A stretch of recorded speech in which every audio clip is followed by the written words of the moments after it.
अध्याय 35। तांगसान, मेरे छिपे हुए हथियार अजय हैं। रेशमी सुगंधित अमर खजाने से आकर्षित हुए असंख्य आत्मिक जानवरों में से निंग रोंगरोंग के लिए कई उपयुक्त थे। चुबाई ने आखिरकार लगभग 3000 साल पुराने एक आत्मिक जानवर को निशाना बनाया और उसकी पहली आत्मिक अंगूठी चमक उठी, जिससे उसका पहला आत्मिक कौशल नीला गुंबद कटाव प्रकट हुआ।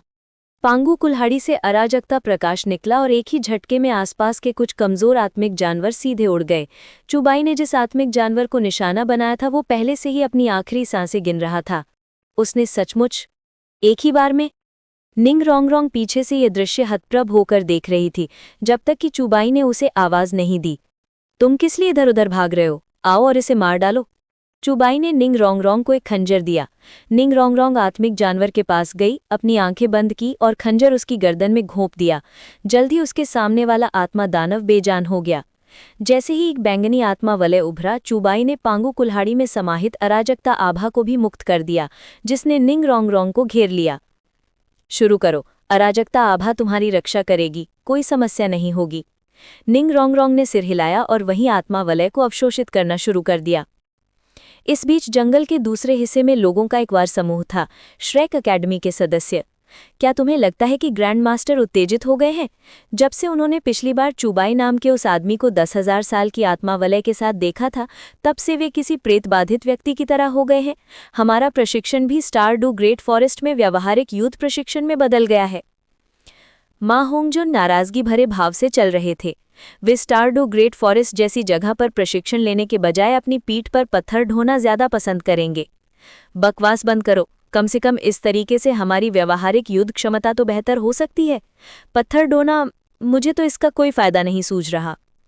दाई मुबाई ने अपनी मुठियां भींच लीं, उनकी आंखों में आक्रोश झलक रहा था।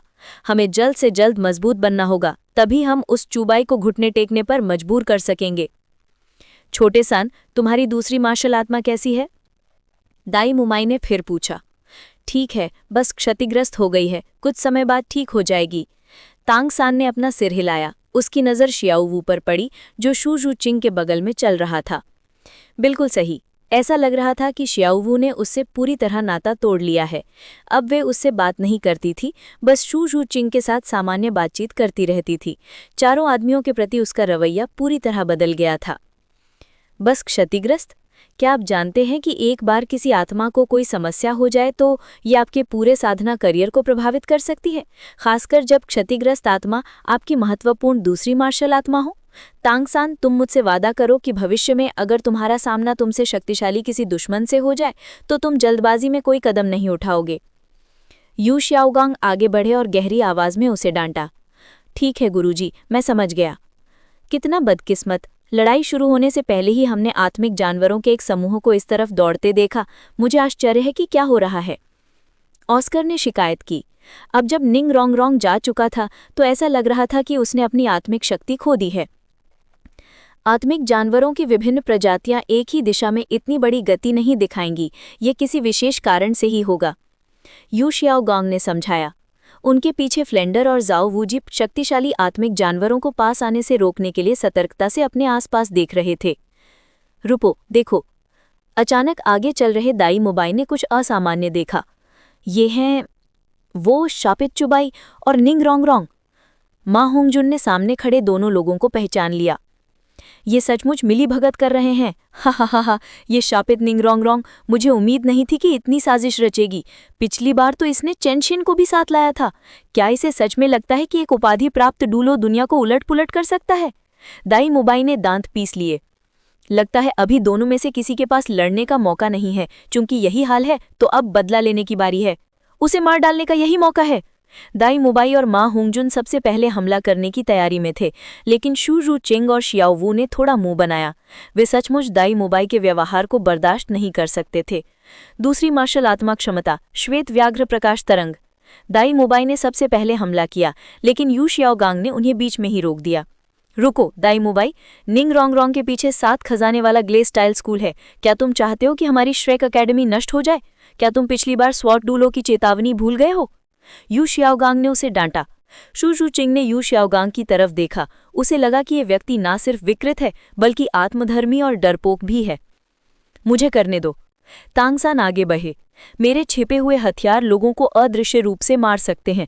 जब चुबाई मरेगा तो चाहे उनके पीछे कोई उपाधि प्राप्त डूलो ही क्यों ना हो, वे उसे हम तक कभी नहीं पहुंचा पाएंगे। अच्छा तो छोटे सान, तुम ही से मार डालो।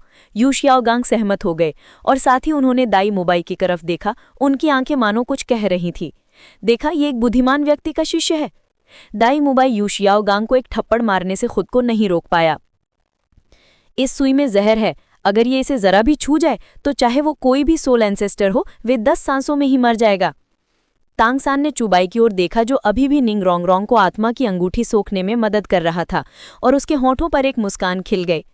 आज मैं तुम्हें अपने हाथों मरने दूंगा और शियाओवू को दिखाऊंगा कि मैं उसके दिल का सबसे मजबूत तीसरा भाई हूं। मेरा विरोध करने के लिए तांगसांग तुम मौत को दावत दे रहे हो। अलविदा, मेरे तांगसांग के छिपे हुए हथियार अजय हैं। तांगसान ने अपनी हथेली घुमाई और चांदी की सुई को एक खास अंदाज में छोड़ दिया। चांदी की सुई हवा को चीरती हुई चुबाई की ओर बढ़ी, लेकिन तांगसान की नजरों के नीचे चांदी की सुई चुबाई को छूने से पहले ही हवा में रुक गई। चुबाई के शरीर के चारों ओर फैली अराजकता की आभा से अवरुद्ध होकर और अंततः बारूद में बदल गई। क्या ये कैसे संभव है? तुम्हारी हिम्मत कैसी हुई आत्मा भवन के पवित्र पुत्र पर हमला करने की? और इसी समय युगुआन और गुइमेई की आकृतियां आकाश से उतरी और सीधे श्रेक एकेडमी समूह को घेर लिया। युगुआन और गुइमेई को आकाश से उतरते देख यू शियाओगांग, फ्लेंडर और जाओ वूजी के चेहरे तुरंत अविश्वसनीय रूप से पीले पड़ गए, बेरंग हो गए। ये असल में स्पिरिट हॉल के लोग हैं। यू शियाओगांग को पछतावा होने लगा। धिक्कार है दाई मुबाई को, उसने चुबाई पर हमला करने की जिद की। अब वे सब आज यहीं मरने वाले थे। लगता है कोई सफरा तफरी के बीच चुपके से हमला करना चाहता है। चुबाई ने अपनी आंखें खोली।